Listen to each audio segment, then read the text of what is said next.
morning. I'm Charlie Smith with Bob Smith Industries. You're probably familiar with our products. Maybe you don't know actually who makes them, because we sell all the super glues and epoxies for modelers use, but we sell it through hobby shops with their name. The hobby shops know that they're getting the best glue that's available to them because it's the freshest. We sell direct to them, and freshness makes a huge difference in the way the cyanoacrylates work and their shelf life. We make a full line of the CAs. Our best selling CAs over the last couple of years have been our foam safe super golds. We make it in thin and gap filling. And they're 100% foam safe, and along with our accelerator that we now have available in an aerosol form along with the spray pump, it's compatible with all foams, all plastics, even clear plastic.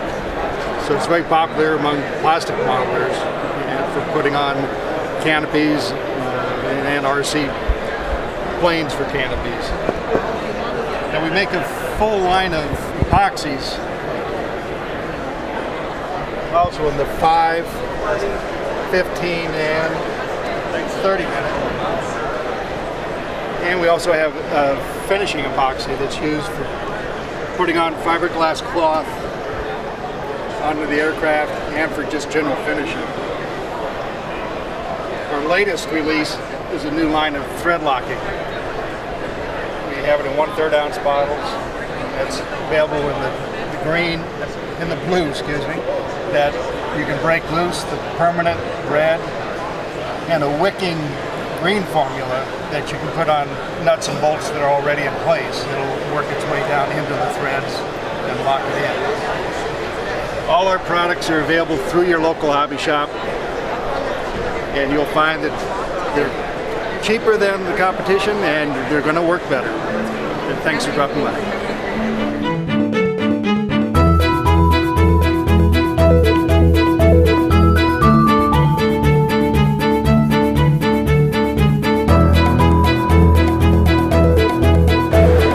Hi, welcome. My name is Sean Spiker, and I'm the sales manager for High Tech Multiplex here in the U.S.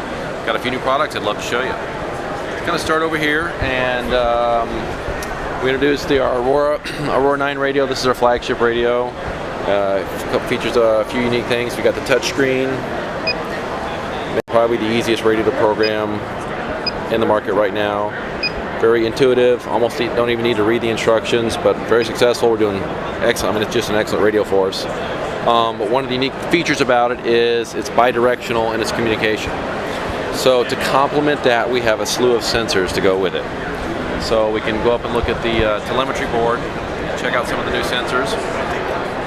Along with the sensors we currently offer, the magnetic RPM, optical, a fuel lever sensor for liquid fuel, temperature sensors, a GPS. We're also introducing amperage sensors, so we have up to 50 amps, up to 200 amps, and then a voltage sensor up to 100 volts. We have 2 different sensor stations. These are what all the sensors plug into and communicate that back to one of the receivers. We have one for electric airplanes and one for nitro-based airplanes.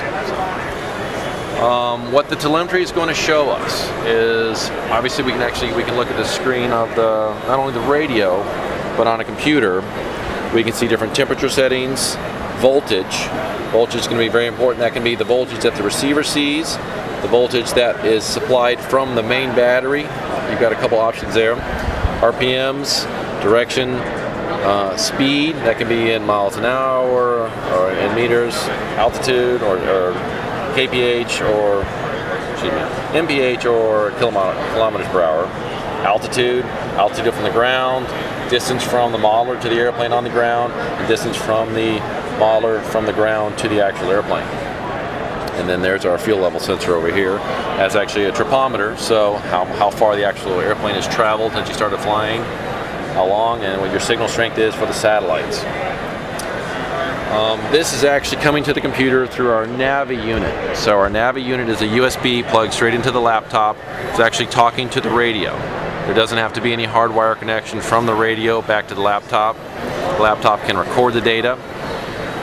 After the data has been recorded, go back and you set up your internet access. You can actually see the airplane flying over Google Earth. If you happen to have internet access at the flying field or the laptop is tethered, you can see your airplane in real time flying over Google Earth. Also, you can see it in real time in a two-dimensional view.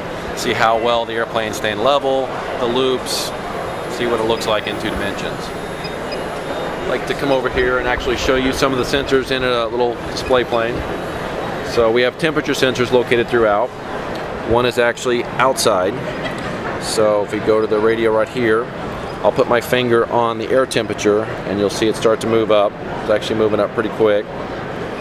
We have temperature sensors on the speed control, on the motor, on the battery itself. We also have the fuel sensor on the tank. That's going to go up and down. It's actually detecting the fuel on the other side of the tank. It doesn't have to be inside, it can just be on the outside. There's the GPS unit located inside the plane. Again, that's going to give you latitude, your longitude, your ground speed, and of course your altitude. And this all is relayed back to the radio in real time. Now, so you don't have to look at the screen at all times, we're going to introduce a unit that actually audibly reads out the sensor display that the radio has. So it's going to tell you, you can hook some headphones up to it and just talk to you. You don't have to talk to your neighbors also.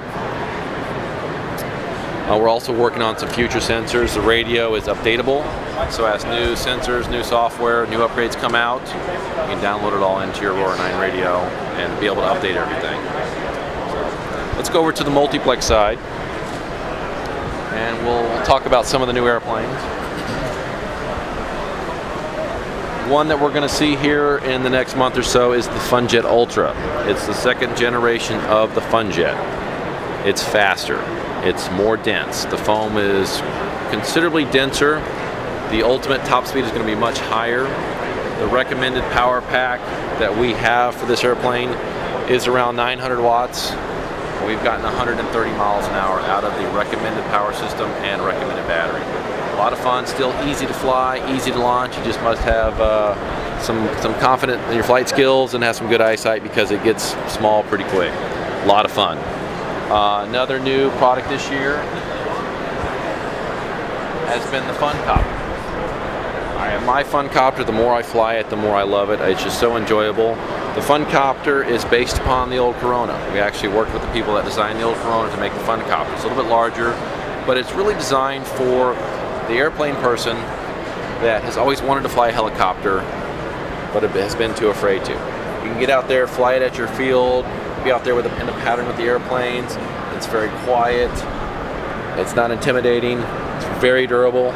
It's got a foam body, so it's encased in foam. The plastic is going to take just a lot of impact. It bends, moves around. If something does break, there's not that many parts. Parts are easy to get, and you're not going to spend very much. A lot of the components, such as the landing gear, are actually held on by zip ties. The zip ties tear away in the case of a crash. You know, a 2-penny zip tie, put it back on. So, works out very well. Take a lot of the nervousness out of flying helicopters. Another great product we introduced this year is the Fun Cub. We can't get these babies in the country fast enough. Incredible barn door flaps. Talk about having fun, being able to slow this thing down, taking off in just a matter of inches in some cases. But you've got all the maneuverability of a full house airplane. You got the flaps, you got the ailerons, you got rudder elevator. A lot of fun, completely aerobatic. It's got the great large Tundra tires. Actually take off from anywhere, anything, at any time. Lots of torque, go straight up. Also a lot of fun if you put floats on this. Nothing like popping out of the water in just a few feet. So we'll introduce some more multiplex airplanes beginning of next year at the Nuremberg Fair. But multiplex continues just to make some amazing airplanes out of the Elapor foam, the most durable foam out there. If something does break, it can be glued right back together with regular iHobby CA. You can even use kicker. So it doesn't have to take any special foams. It's just great to work with, and just like most things German, it's over-engineered and performs second to none. So I'd like to thank you for spending the time on the virtual tour. Enjoyed it. See you next time.